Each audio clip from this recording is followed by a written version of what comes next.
Chapter 9: Consciously Navigating Food Addictions and Cravings. As we put food into our mouths, we are training, programming, and habituating our bodies. If our body wants energy, calories, and protein, where will we feel like getting it? From the foods that we are in the habit of eating. We have programmed our taste buds, bodies, and our minds to prefer certain foods, and we can reprogram our taste buds, bodies, and minds to desire other foods instead. For example, if you've been eating meat as a source of protein, that's what you've programmed your body to want. To rehabituate the body, you need to show the body that it can get protein from plant sources, such as tofu, tempeh, beans, lentils, vegan burger patties, etc., by eating these foods. As we eat these foods, it becomes habitual, and we start to desire these foods more and more. For those that desire a meaty quality to their vegan food, people have noted that incorporating the umami flavor satisfies this desire and leaves them feeling satiated. Umami is a type of flavor. Just as we have sour, sweet, salty, and bitter flavors, more recently the umami flavor was discovered. It is said that the umami flavor is difficult to describe and is a result of different food chemicals that interact. Here are some ways to create the umami flavor when cooking so that you may enjoy the satiation that it brings. Fermented foods can be a source of umami satisfaction. Example: tempeh, miso, soy sauce, and tamari. Add these when cooking food, or they may be used as condiments. When making tomato-based pasta sauce, add ingredients such as mushrooms, black olives, and even a splash of soy sauce. Slowly roasting pumpkin or squash will release umami goodness.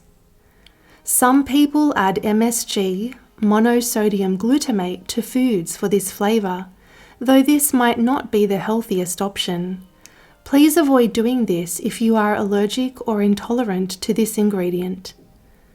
Nutritional yeast, fondly known as nooch, can be added to many dishes. Toasted nuts and seeds provide an umami flavor. Using vegetable stock in cooking can create an umami flavor. Dried shiitake mushrooms can be a delicious source of umami and provide such a great texture. Kimchi, which is salted and fermented cabbage, is also high in umami. Animal-derived foods also have some addictive qualities that scientists and doctors have researched. It's good to consciously be aware of this. Dr. Neil Barnard has described how foods such as cheese, meat, chocolate, and sugar stimulate the secretion of dopamine, which helps us to feel pleasure and can therefore have an addictive quality. He explains more about dopamine in his book, The Cheese Trap: How Breaking a Surprising Addiction Will Help You Lose Weight, Gain Energy, and Get Healthy. He writes, quote, "Deep inside the brain, in what is commonly called the reward center, brain cells make the feel-good neurotransmitter dopamine, and in certain situations it floods out of the cells, stimulating neighboring cells. If you find a particularly abundant source of food, your brain rewards you by releasing some dopamine. If you were to have, shall we say, a romantic, intimate encounter, your brain has a similar reaction. It gives you more dopamine." End quote. The good news is that instead of consuming non-vegan cheese, meat, and chocolate, there are vegan cheeses, vegan meats, and vegan chocolate to enjoy instead, with many different brands and selections available. It's important to acknowledge that we can increase dopamine in ways that aren't related to food. Activities such as exercise, meditation, playing with a pet, listening to music, spending time outdoors, and getting some sun exposure have been found to raise dopamine levels. Getting good amounts of sleep is also believed to keep dopamine levels balanced. As we return our focus back to dairy now, we discover that, even though one might crave dairy initially, there are important reasons to leave this out of our diet completely. For example, cow's milk contains certain addictive compounds that were designed to make a baby cow drink more milk. These are called casomorphins. Dr. Neil Barnard has described these in the following way, quote, "Cow's milk, or the milk of any other species for that matter, contains a protein called casein that breaks apart during digestion to release a whole host of opiates called casomorphins. A cup of cow's milk contains about 6 grams of casein. Skim milk contains a bit more, and casein is concentrated in the production of cheese." What are these opiates doing there, hidden in milk proteins? It appears that the opiates from mother's milk produce a calming effect on the infant and, in fact, may be responsible for a good measure of the mother-infant bond. No, it's not all lullabies and cooing. Psychological bonds always have a physical underpinning. Like it or not, mother's milk has a drug-like effect on the baby's brain that ensures that the baby will bond with mum and continue to nurse and get the nutrients all babies need. End quote. This gives us an insight into why people might find dairy products to be addictive, especially cheese, which can be high in casomorphins. Now we understand the mechanism behind it.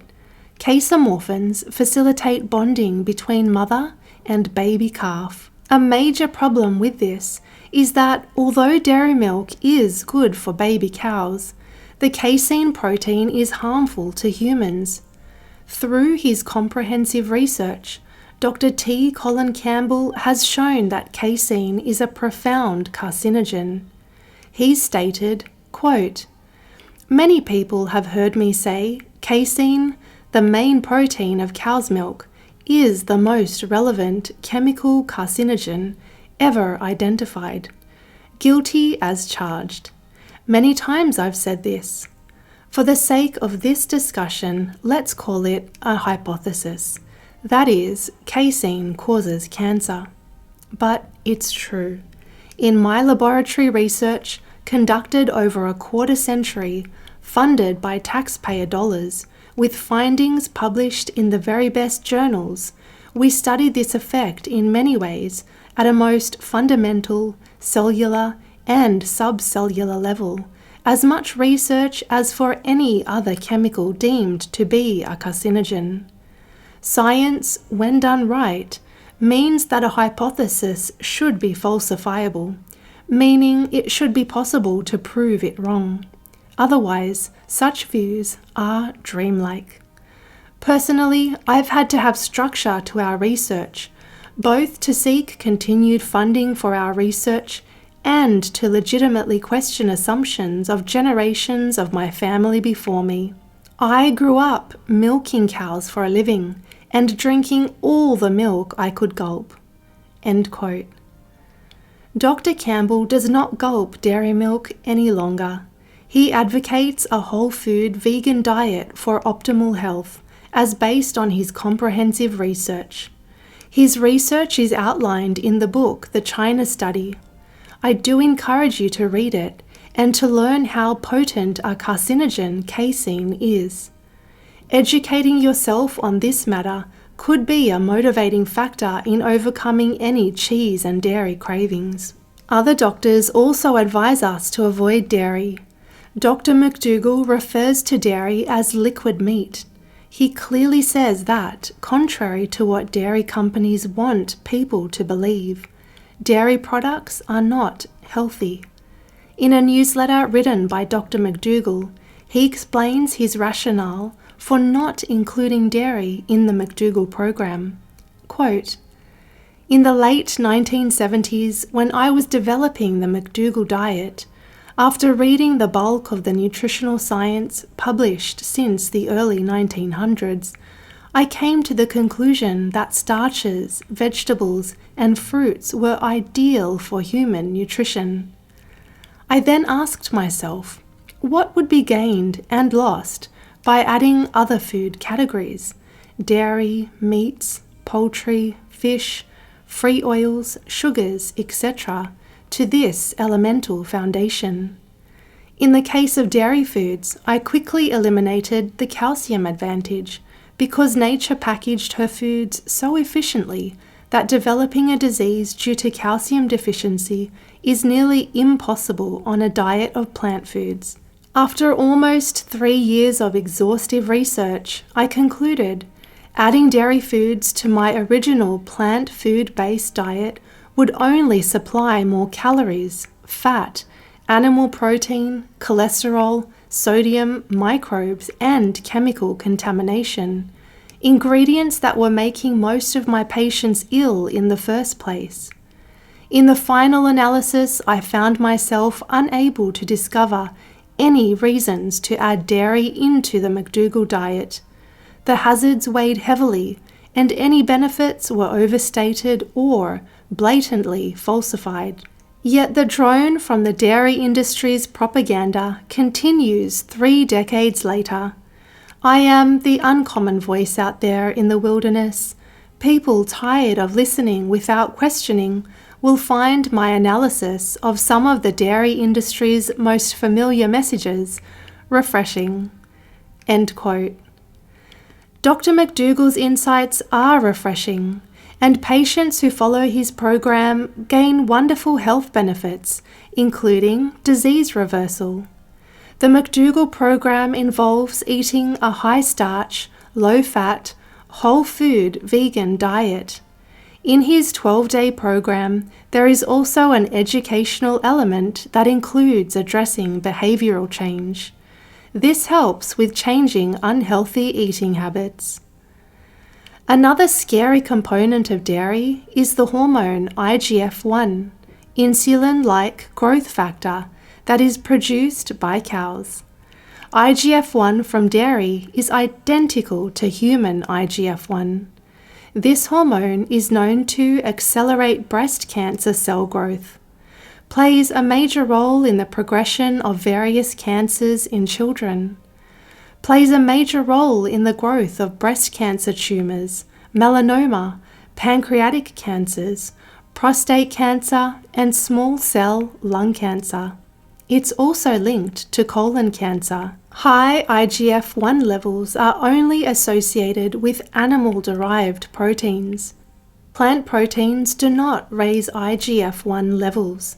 In fact, plant proteins have been found to decrease IGF-1. Researchers found that to get a significant reduction in IGF-1, men and women need to adopt a vegan diet. A vegetarian diet does not offer this protective advantage. It could be said that one of the greatest rewards for ditching dairy is the profound improvements in health that so many people experience. When cutting out dairy, eliminating dairy foods gives the taste buds time to change. It's usually said that avoiding a food for 3 weeks is the time needed for taste buds to change their taste preference. The great news is that there are tasty dairy alternatives that are free from casein and IGF-1. These include vegan cheese products, non-dairy ice cream products, non-dairy yogurt products, etc. Alternatively, you can experiment in the kitchen to create many of these products at home. There are now vegan cheeses, yogurts, milks, chocolates, ice creams, and more. Nutritional yeast is easily substituted for Parmesan cheese on pasta dishes. There are various recipes available for creating non-dairy cheese at home. 2 books containing recipes for vegan cheese include Artisan Vegan Cheese by Miyoko Shina and Ultimate Uncheese Cookbook by Joe Stepaniak. You might also enjoy creating delicious yogurt at home. My go-to recipe is by Nina, an accredited nutritionist and sports nutritionist. Her original recipe can be found at naturally-nina.com. There are also many recipes for homemade ice cream that don't require an ice cream maker. We can educate ourselves on the merits of excluding animal products from our diet, and we can follow through with action. We can eliminate the foods and introduce an abundance of different plant-based foods that make our taste buds happy, leave our stomachs delightfully full, and leave our conscience feeling light because we are not consuming animals and their byproducts. By changing our diet, we also begin to change the microbes within our body. Scott Anderson, co-author of The Psychobiotic Revolution, has stated, quote, "Microbes can produce toxins and make us feel like crap if we don't give them what they want, so they know how to make us miserable.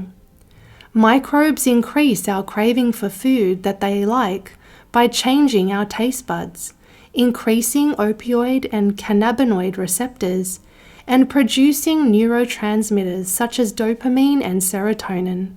So they also know how to make us happy." End quote. Knowing this, we are better equipped if we do experience cravings. It helps us to understand that if we are transitioning to the vegan diet, we may potentially crave animal products for a short time.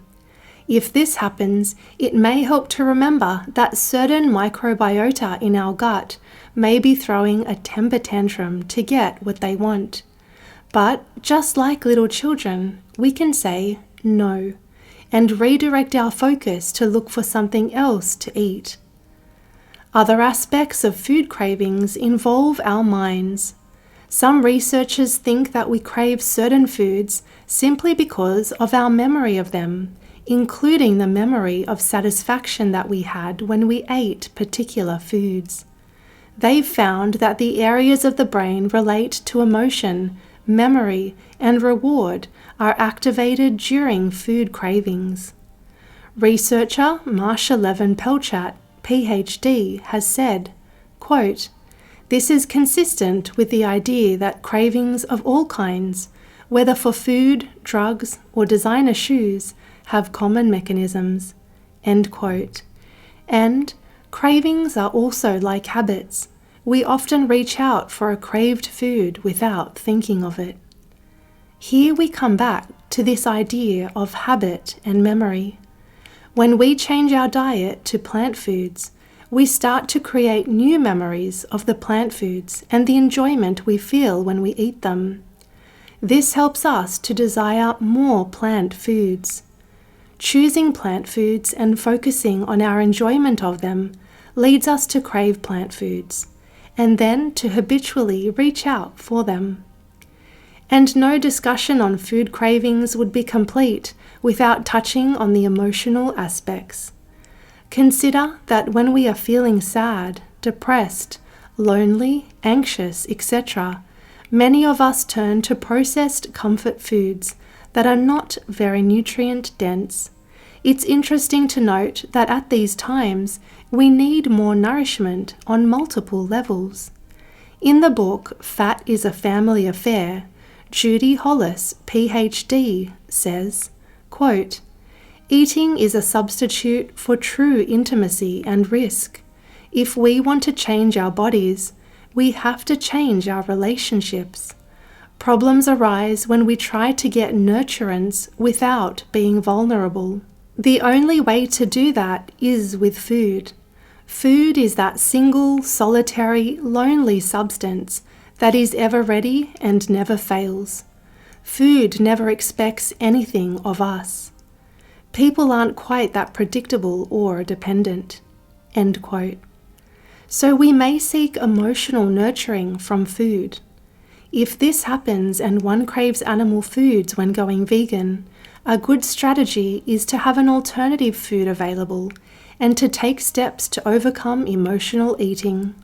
This can include developing and practicing self-compassion, talking to a trusted friend or loved one, and working with a professional who can help to overcome emotional eating. A helpful strategy is to be prepared for times of hunger. Eat regular meals and avoid getting extremely hungry. Be prepared with snacks and meals that can be quickly assembled when hungry. If you are adopting a whole food plant-based diet, you might be pleasantly surprised because the hyper-nourishing foods often bring improved physical health and a more positive mood.